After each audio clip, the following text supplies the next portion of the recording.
We are now recording, so go ahead and start. Okay, so sorry about that, everybody. Technical difficulties, kind of the story of my life some days. Anyways, yeah, really thrilled to be able to talk to you all. By the way, you have a great volleyball team out there at Stanford. I was just watching Our Lady Huskers play Stanford. But anyways, we're not here to talk about volleyball. So I am here in Nebraska, and on our family's place here, we're in north central Nebraska in the Sandhills. And so the picture you see in front of you, that's on our ranch, and it's just a very nice grassland, rolling hills type feel. And so consequently, we have a lot of grassland birds here, and that has really turned into a passion of ours. And tonight, we are here to talk about one of my favorite birds on the ranch, and that's the greater prairie chicken. So as you can see, they're very handsome dudes, but I will say that, you know, they're not listed as endangered. There was some talk a few years back about listing the lesser prairie chicken that's found more in the Kansas Flint Hills area and in Oklahoma. This is slightly different. This is the greater prairie chicken, and they are listed as a species of concern, but they are not, there's not even a discussion to put them on the endangered list or anything like that. They're doing okay. However, in Nebraska, especially the Sandhills here, this is their last stronghold. Being a grassland birds, they need lots of grass. They need lots of unfragmented areas that are free of trees and other, tall areas that they get nervous around anything a predatory bird can perch on. So they're really dependent upon our place here in the state.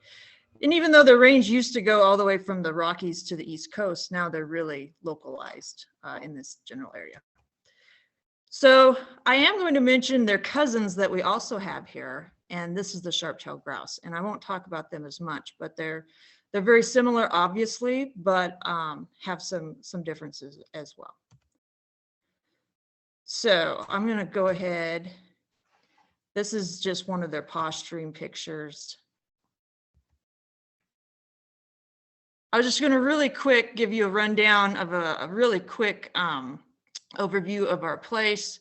The picture is my dad with his 5 grandkids that live on the ranch here. We've been here since 1904, and since then we've always been a working cattle ranch, and we still are. We did start a diversification tool called Calamus Outfitters in 2001, and that's nature-based tourism on our place, as well as lodging. So, that was really done to just bring in extra revenue off the same acres. That was a way for my brother and I to come back to the ranch to accomplish our goal of being here and raising our kids here. And the birds have really played into that in a really big way. So we have a lot of goals, but mainly it revolves around stewardship. And we want a lot of biodiversity on our place because we want to support all the species that are here and that should be here. So basically, when we really started to shift our goals, we kind of decided when we got started to look at 3 main focal species. And 2 of those species were going to be the greater prairie chicken and the sharp-tailed grouse. And then the 3rd species, we chose a plant. And this is actually a federally endangered plant that is endemic to the Sandhills called blowout penstemon. And so when we got started, it was just helpful for us to really revolve our decision making around these 3 species, and that has really grown in the last 12 to 15 years. So this is just a real quick map, and when we got started trying to figure out, how to best manage for these birds, one thing that I did was I went out and tried to find all the breeding grounds of our chickens and grouse, because chickens and grouse are they're pretty crazy because they have these traditional sites that they return to year after year for their breeding grounds. So once you know where those are, and you can pinpoint those on a map, I mean, that gives you a great point of reference. For example, most hens will put their nest within about 1.5 miles to wherever they were bred. So if you know where your main breeding grounds are, it's pretty simple to know where your prime nesting habitat should be. So that was something that we really tried to get a handle on early on, was where are these main breeding areas on the place, putting those on a map, and that just helped us prioritize a lot of our management. And then up in the right hand corner, you can just kind of see it, just that dot gives you an idea where we're at in the state.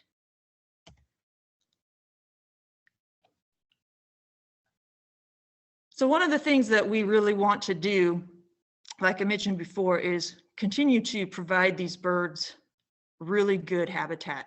And what that means is keeping the grasslands intact with grass, and also keeping them free from trees. In this picture, you'll see that in the background, there are some trees. And we do have a real big problem with these invasive cedar trees. And that's something that's a huge priority for us, is trying to keep these trees in check. So trees that are about this size, hens of both chickens and grouse, they will feel pretty uncomfortable nesting within about 100 yards of any one of these trees. So you can see how, this is going to shrink their nesting habitat drastically. So that's why we have really started to incorporate a lot of prescribed burns onto our place. And not only does that kill a lot of the cedar trees and the seed, but it's also a great rejuvenator for our sandy soil. One thing that I do too, I don't have this labeled very well, but in the springtime, when they're on their breeding grounds, I try and go out and do a census each spring of the males on the main breeding grounds. And it's just for our own information. I don't, I mean, I would share those numbers if somebody asked, but I just do it for our own information. And, since we obviously know what is happening on the ground as far as ranch management goes, we can kind of overlay that information and see if there's any trends that we're seeing within that context of our management. You'll see here that on the left side, when we first started, I didn't know if this was going to be a high number or low number or what have you. And then the next year it jumped up, 2 years pretty much the same. And then you see there on that 4th year, the numbers really dropped down. Well, what happened was the year previous to that was an extremely hot, dry year.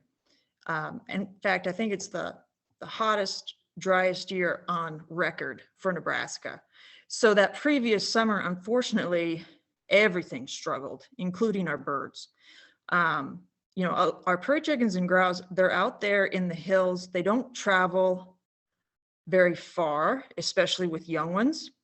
So if you don't have dew in the mornings, your chicks really don't have a chance. And I think that's probably what happened was, they just couldn't make it. It was too hot. So that's why we saw a big drop that year. But thankfully, since then, every year has just kind of been building more and more in the population until now we are up back to where we feel like we should be. Oh, come on. Now that's awesome. So even though I know that these birds probably want to be called manly, dang, they are cute.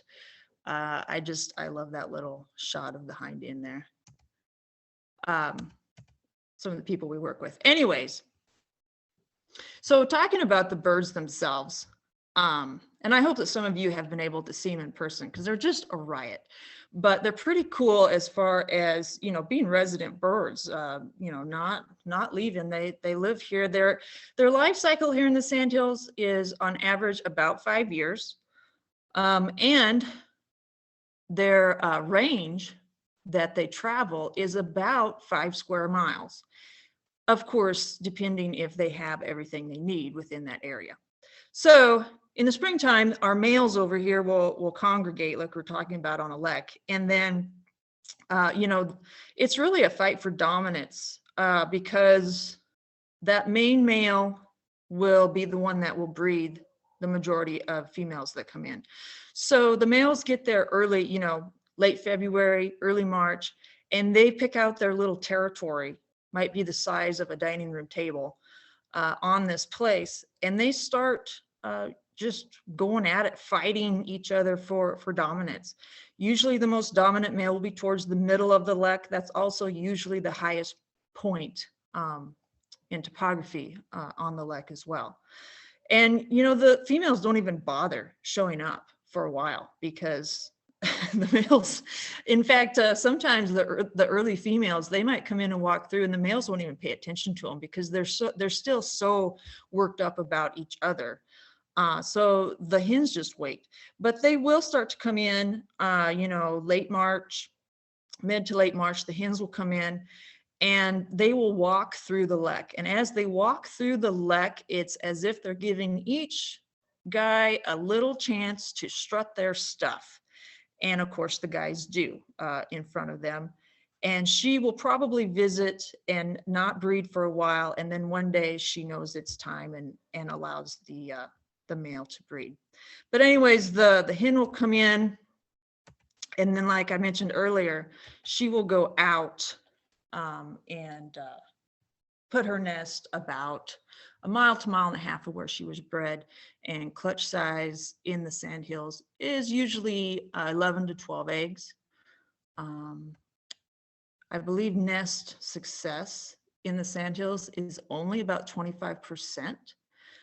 But the cool thing is she will renest. If her first nest fails, she'll go back to the lek up to 4 times, basically until she runs out of time. And she will try again. Okay, my slide's not wanting to advance for me here.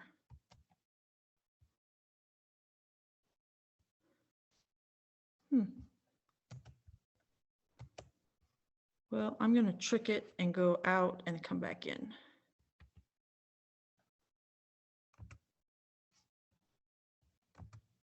See if this works. Well, anyways, this is where I was going to, there we go, illustrate that she will go around to different leks. This is just another shot of the greater prairie chicken. And, you know, I mean, I love to just look at this picture and soak in the details of this really cool bird. So obviously they're known for the sacs on their neck that they inflate, and the pinnae feathers that they have erect on top of their heads. Also known for kind of a saddleback tail, the barring of the pattern on the feathers, just like a chicken, right? But what's really cool is if you can get really close and look at the eyebrow comb, that they're actually really tiny feathers over their eyes, and then all the feathers that ruffle on their neck. It's just so cool. They're absolutely beautiful birds. And it's funny because when the males are not displaying like this, you really cannot tell the difference between a male and a female. They look very, very similar in you know, when they're feeding or in flight or anything like that. But when the males do their thing, they're just really awesome. Again, one of the posturing poses. So this is when they're kind of leering at each other. So the imaginary line of the territory would be right between these two birds, and they're fighting over who thinks is best. So they do make some distinctive sounds. They make kind of a cackle sound. They make a whining sound, and it pretty much just is a chicken whining. And they also make a whoop sound, and the whoop sound is, I always think of it with an exclamation point on the end. It's really a, hey, pay attention, a lady just arrived. So whenever you see chickens with a whoop or hear a whoop, you need to look around because there's probably females that just arrived. This is a picture of of a chicken in the act of making a whoop. And again, the sharp-tailed grouse also make sounds, but they are very distinctive, very different than the greater prairie chicken. They have more of a cooing sound, and they also do almost like a little pop with those air sacs. So they coo and they pop. And then one thing that is super cool is with their tail feathers, they vibrate and rub those tail feathers together. And they call it tail snapping, but it sounds like, I'm not even sure how to explain it, almost like a rattlesnake rattle. I mean, it almost sounds like a lot of people think it's their feet when they're dancing and they're stomping their feet really, really rapidly, but it's not, it's their tail feathers, and it's absolutely amazing. So you can obviously see where they get the name sharp-tailed grouse with their sharp tails. Notice that instead of the barring like the chickens, they have more of a chevron pattern to their coloring. And of course, the throat sacs, they do inflate those like the prairie chickens, but they're not quite as big and showy, and they're not orange. They're more of a purplish color. They don't have the big, tall pinnae feathers on top of that they put on top of their head, but they still do have the eyebrow comb, and they have a little bit more feathers on all the way down their legs onto their feet as well. See in this picture, there's snow. We get, winter, spring storms. It can be anything: rain, sleet, snow, sun. They're out there every morning, regardless. They are very, very loyal to their purpose. Again, here's just a couple of grouse facing off. Now this is a flutter jump, and both the chickens and the grouse do this flutter jump. It usually accompanies that whoop sound for the chickens. But again, this is a signal that pay attention, everybody wake up, there's a female in the area. They'll jump straight up off the ground, anywhere from 2 to 5 feet off the ground. And it's probably, I think sometimes too, they get pretty excited and they want the lady to go to just recognize them first, to see them first. Every display they do is very visual. They want to be seen. And so that's why a lot of times they're places that they choose to put their breeding grounds on, they have some elevation to them. They also want short grass. They don't want long, tall, thick grass to hide in. They want to be seen. So it's very important that we provide those areas, which is easy for us to do with their grazing.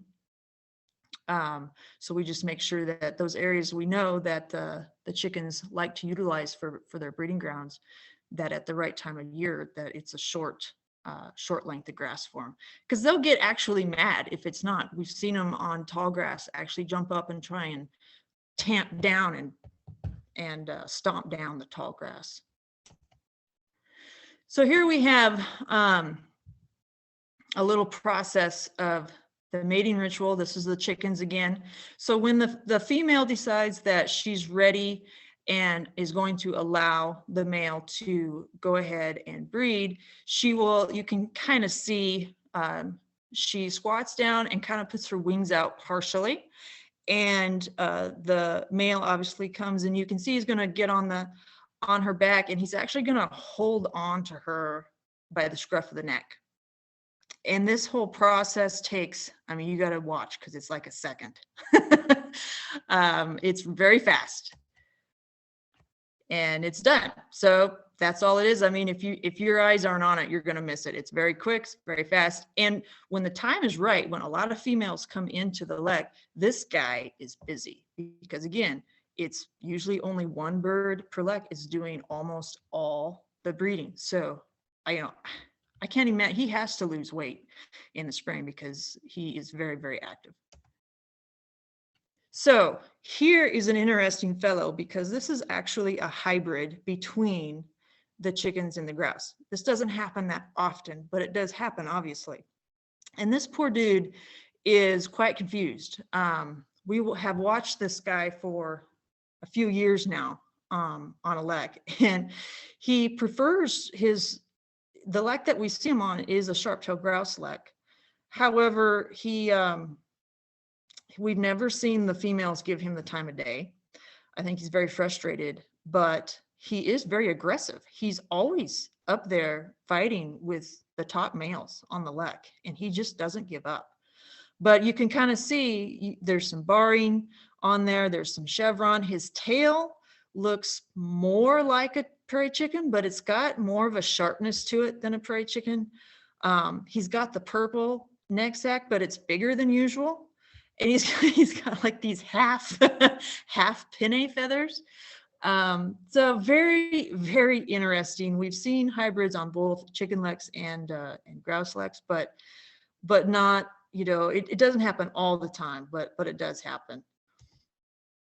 So again, this was just a side-by-side comparison, so you can just really see the differences. As far as size, you really can't differentiate in size. In fact, in Nebraska, there is a hunting season allowed on them, but they don't differentiate between chickens or grouse because people can't tell the difference usually when they're flying. So it's just a 3-bird bag limit, and it can be either chickens or grouse, just 3 total. So what we've done with our birds is we have offered birding tours in the past where we've taken old school buses that we use in the summertime on our river float business, and we take those out and park them close to the lek, and then take people out there. We want to get out there before sunrise because the birds usually fly in. The males will fly in typically right before sunrise. They'll fly into the outskirts and then they'll walk into the lek. And that's when they're really checking out, checking out the area for any danger or anything like that. So we want to get everybody in there and settled and quiet so that the birds feel really safe. And then as the sun comes up, the birds they put on a great show.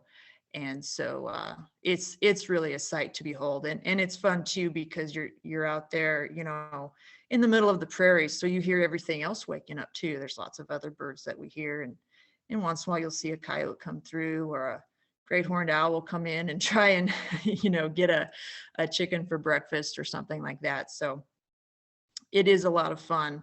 It can be cold some mornings, but you know what? We're only out there for the main action is about an hour to hour and a half. And then because we can exit out the opposite side of the buses, we can walk out very quietly and leave and not disturb the birds, because the birds will remain there most of the morning, but they really won't be doing a lot. The main action is right after sunup. And once the main action dies down, they'll just kind of sit there, feed a little bit, not do a lot before they go ahead and fly off for the remainder of the day. So anyways, that's kind of the gist of it that I was going to share with you. If you have any further questions, of course, I'm always, I love to talk to people. So you're certainly welcome to get a hold of me. And our website for our business is called calamisoutfitters.com. And actually, I should mention that because of COVID, we're not doing bird tours, but it's still hopefully a great place to visit. So I'm going to go ahead and get out of here, and I'm going to go ahead and stop share there. So Vince was on your website, and he said that he found you have a really nice video that I think he can share, if that would be okay with you. Yes, absolutely. Thank you. So Oh, there he goes. Right. Oh, okay, great. So this is Vince. I'm the IT dork, so I like to dork around. And when people are talking, I just poke. So I'm going to share my screen. I want to make sure I'm cleared. Nothing on but this. Stand by. Just stop it. Okay. So share this, your sound. All right, is everybody ready?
So yeah, the name Phil Friggin there at the end, that was a guest that came out and he made that for us, which I just thought was so fun. But I saw that thing. I said, okay, everybody's got to see this.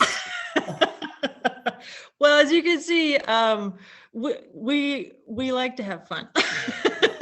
And I mean, it's awesome because we've met so many great people. And I'll be honest with you, before we started doing the birding tours, we didn't know any birders, and so we were a little nervous because we just had no prior experience. But short order, the birders became our favorite clientele. I mean, they're just awesome to be around. So they're educated, they're curious, and they like to have fun. So we we have had a lot of fun with the birds for sure. But I wanted to ask if anybody had any questions. Now I'm certainly open to answering anything. I'm going to punt to Sabrina. We have a long-standing tradition of Sabrina reading the questions from the chat. We do have a few. Okay. Yes, we have a few here. So the first one is from Vince, and he asked how tall were the cedar trees in that one slide that you showed us? Yeah, good question. Thanks. In that slide, those trees I would guess to be between 5 and 7 feet tall. And that's usually when we really start to worry, because when they're shorter than that, for two things, they're not that big of a threat, and they're also not producing seeds until they're a little bit more mature. So when they get bigger than that, they really start to cause problems. But we try to get onto the problem before they get to that size. Sometimes we don't, but that's what we try and do is, and also burns, because our fuel source is grass, we can usually kill a tree that's under 5 feet tall with a fire. And if they're taller than that, usually we'll have to mechanically cut them, which is more expensive. All right, the next two questions are both from Cynthia. She wants to know, how do they survive the winters? Well, they are tough. I mean, they are pretty amazing. Now, it is obvious that they use the hills to their advantage, because if I go out after a storm and if I go to the lee side of the hill where they get out of the wind, I see a lot of droppings where they've just, roosted on the ground throughout the storm.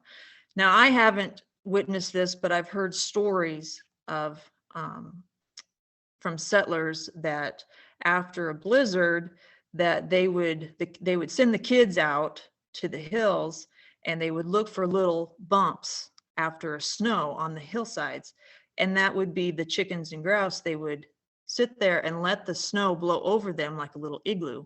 And all the kids had to do was walk up and quick put their hands in there and grab those birds for supper. My grandma told me that. And when she was, when I knew my grandma, she would never eat a grouse or chicken because so that's how we survived. I'm never going to eat one of those again. She was sick of it.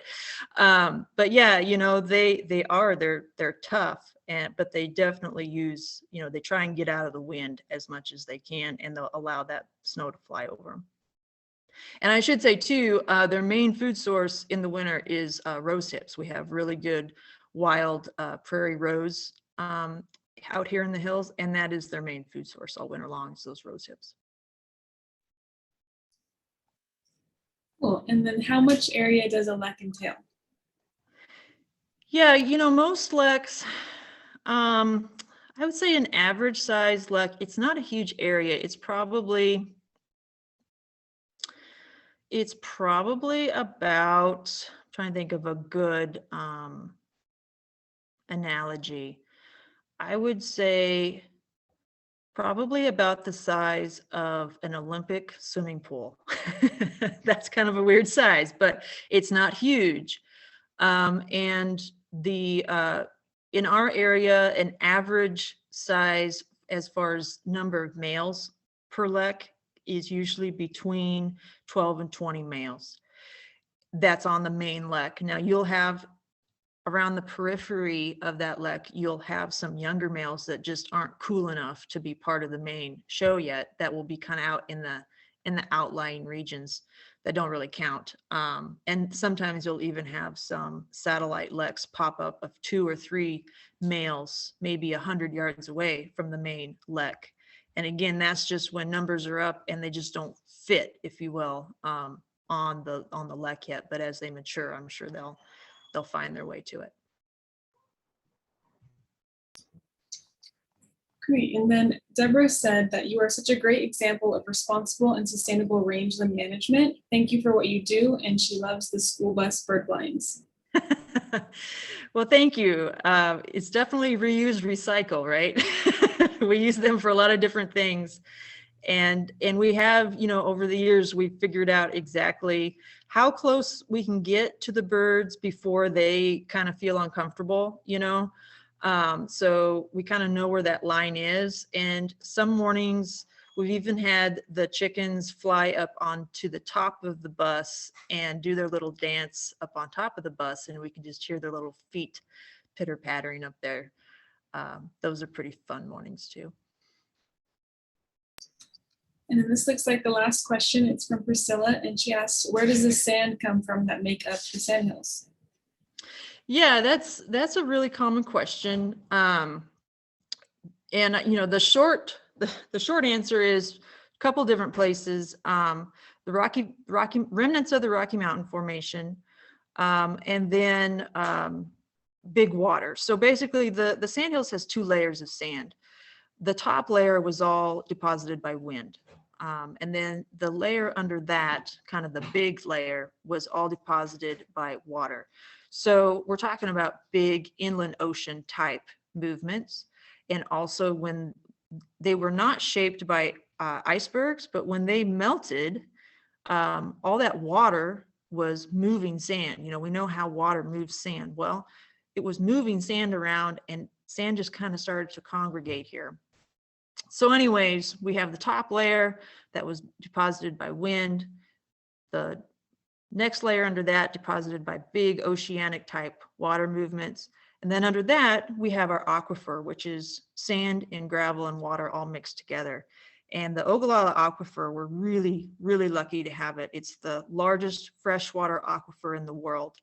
And the Sandhills acts as a wonderful recharge for that aquifer. Our levels are really good here in the Sandhills. So we have abundant groundwater, which is really great for a lot of things, but wildlife certainly included in that.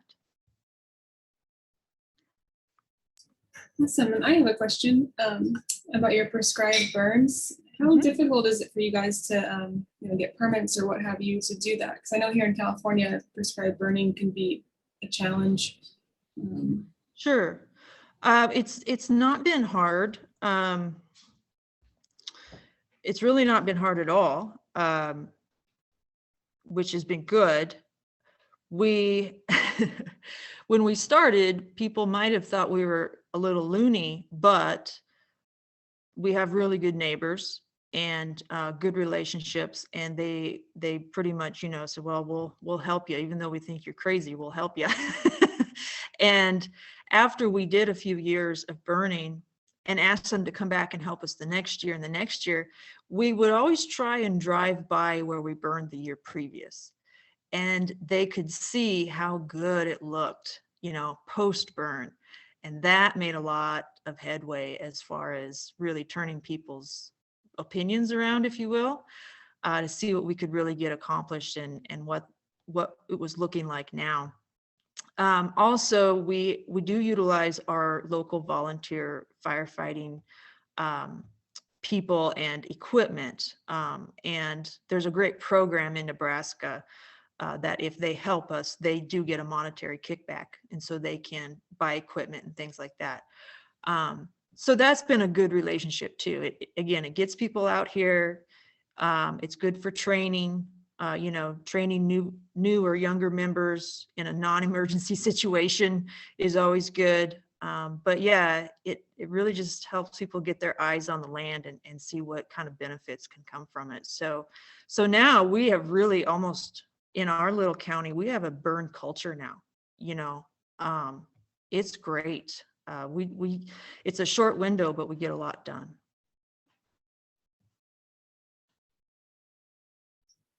Awesome. And we have another question that trickled in from Deborah. Does fire increase the endangered penstemon? I think I pronounced that correctly. Oh, that's okay. It doesn't really increase or decrease it. That plant it's a really finicky plant that needs open sands areas. And because people in the Sandhills have become really good grass managers, we don't have as many open sands areas as we used to. That's part of why it's an endangered species now. So, I mean, pros and cons to everything, right? It's kind of one of those funny trade-offs where we don't want a lot of open sands area that's really open to erosion, but that's also a natural part of the Sandhills. And so that's where those plants are found, in those eroded places. So burns, they don't really have a factor. When the burn comes into that area where the penstemon is located, it's going to die out before they even get to the plants because there's not enough fuel to sustain a burn. If anything, I would say maybe they might, like if you had a burn and, one of the calculated risks of burning is it does open up that ground to the wind for a certain amount of time.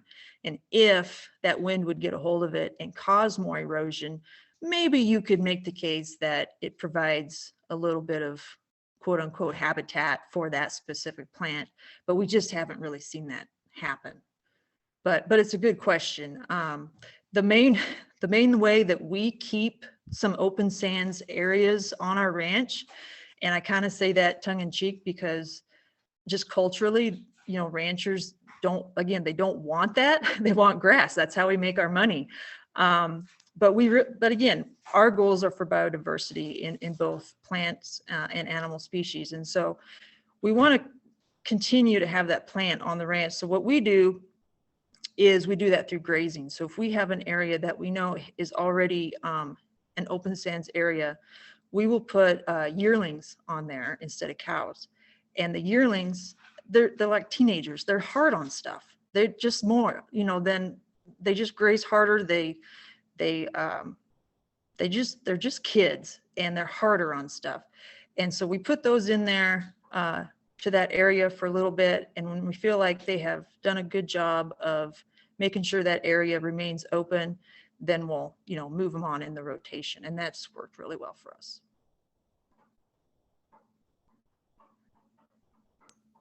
I think that's the last of the questions. Thank you so much. Sure, thank you. And sorry about the late start. But yeah, if anybody ever wants to talk prairie chickens and grouse, you know where to find me. Well, thank you so much. And it's such a shame that, we can't come and visit you. I know, right? Well, you can still visit just in the summer, and we'll go out and we'll try and flush some chickens and see them that way. Yeah, But I've never seen, we were talking while you were getting fired up that I don't think anyone here has ever seen a prairie chicken.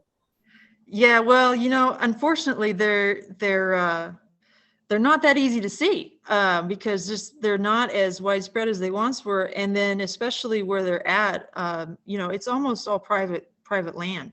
So it's a challenge if you do want to see them. But there are some places that you can see them, and if somebody really is serious, contact me, and I can give you those places that you have a good chance of seeing them. Okay, yeah, this is smelling like a road trip, summer Yeah. road trip. There you go. And so it was really cool hearing about your ranch because that's one of Audubon's big initiatives is biodiversity in farmlands, and the actual name of the program is escaping me, but it's about doing essentially exactly what you're doing. Yeah, and I need to give a shout out to our state Audubon Society too, because they have been really instrumental in helping us get our birding business going, educating us, sending people our way, and it's just great to have that relationship. Again, we just had no ties, to that world before we got into birds. And so when I look back at what these little birds have, done for us, it's really amazing. They've absolutely changed our perspective on our management, and that's big. I think that's big. And we have just fallen in love with home all over again because of these little guys. So it's been a great ride.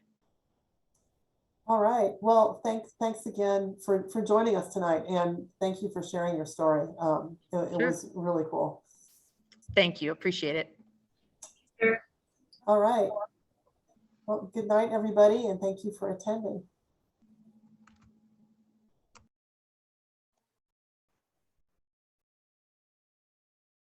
Okay, I'm going to stop the recording.